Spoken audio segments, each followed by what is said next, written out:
From South Carolina is recognized for 5 minutes. Thank you, Mr. Speaker. The issue in this case actually implicates the very existence of the House. The law is the reason we exist. We do not exist to pass ideas or to pass suggestions. We make law with the corresponding expectation that that law will be enforced, respected, and executed. And we do so because the law is the thread that holds the tapestry of this country together. It is the most unifying, equalizing force that we have. It makes the rich respect the poor. It allows the powerless to challenge the powerful, and attempts to undermine the law, Mr. Speaker, regardless of motivation, are detrimental to the social order.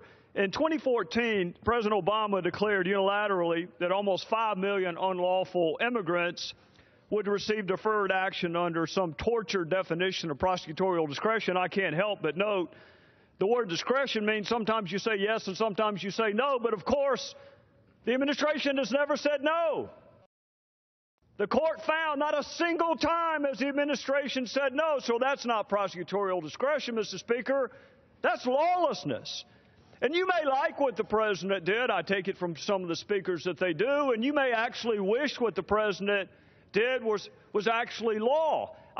You may wish, Mr. Speaker, you may wish that when Democrats controlled the House, the Senate, and the White House for 2 years, that they had lifted a finger to do a single solitary thing about what they're talking about this morning.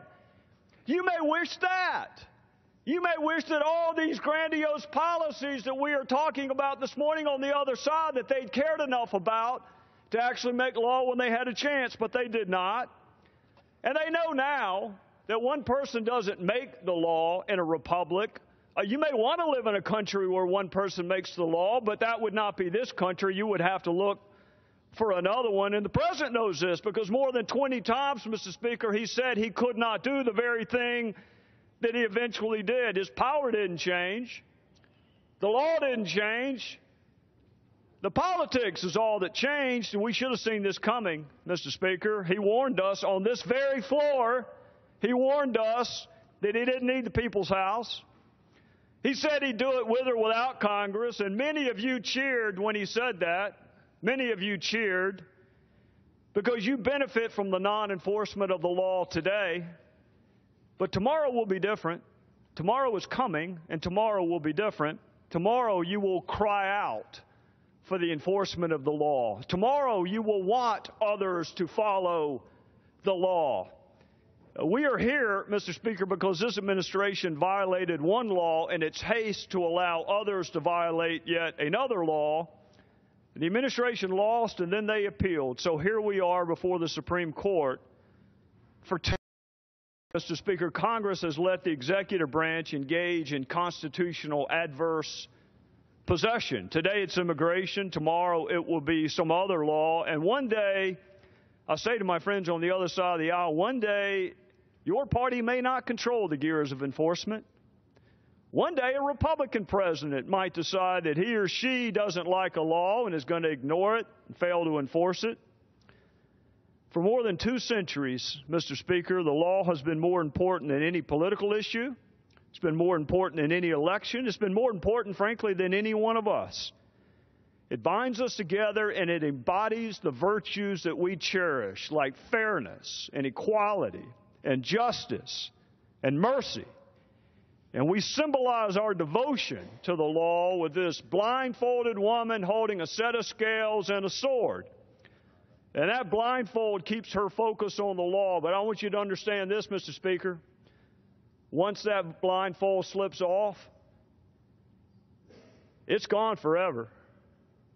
You can want to put it back on, but it is gone together because once you weaken the law, good luck putting it back together. So once you decide that some laws are worth enforcing and some are not, once you decide that some laws are worth following and others are not, you've weakened this thing we call the law, and you have weakened it forever. Let me just tell you this. I'll say this, Mr. Speaker. It doesn't take any courage to follow a law you like. That doesn't take any courage. Following a law you like?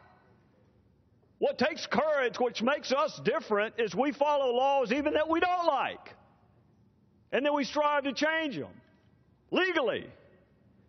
That is the power and the fragility of the law. But once it is abandoned, it is weakened in the eyes of those who expect to follow it. I'll say this, Mr. Speaker, in conclusion.